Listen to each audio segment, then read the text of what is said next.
Marley and the Mob.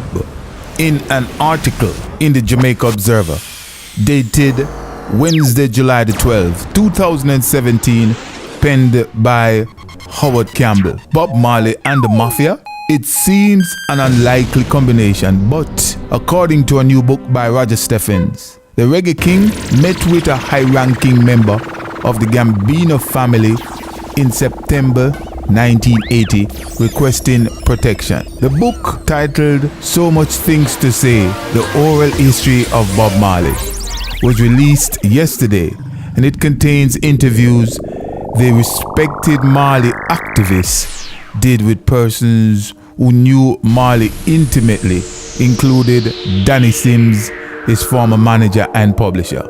Steffens relates how Sims, in an April 2012 interview, spoke in detail of Marley's meeting with mob boss Joe Armoni, head of the feared Gambino family.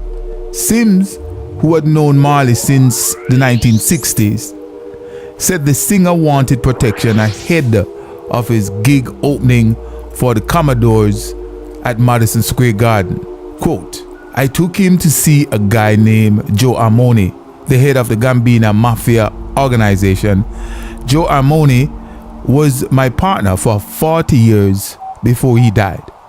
And at that same restaurant that Castellano got killed, I took Bob and Alan to that restaurant to meet with our Joey Armon. And Alan told Joey that they wanted protection for the Madison Square Garden." End of quote. Castellano is Paul Castellano, who led the Gambino family for 10 years until he was gunned down in front of a Sparks Steakhouse in Manhattan in December 1985. The unsanctioned hit was ordered by John Gotti, another Gambino heavyweight. Armoni was one of Castellano's top lieutenants. He died in prison in 1992. Alan is Marley's confidant and former manager Alan Skillcole. Sims said Marley had been receiving death threats but did not know their source. And a quote says, "And I don't think he knew where the threats was coming from, because although you had a Jamaican posse, there was another outfit of bad boys. Then you had another crew of Jamaican government bad guys. So I think he was a little leery after being shot, and he wanted security, and he got it." End of quote. Sims disclosed that there was a Gambino presence at the show. Marley was shot while rehearsing for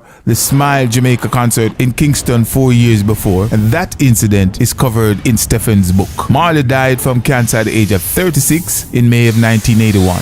Sims died from cancer in October 2012. So Much Things to Say also contains interviews with Cole, former Whalers Cherry Green, Beverly Kelso, Junior Brathwaite, Peter Tosh, Bunny Whaler, and with Joe Higgs, Lee Jaffe, and Never Willoughby. So much things to say right now. Marley and the Mob.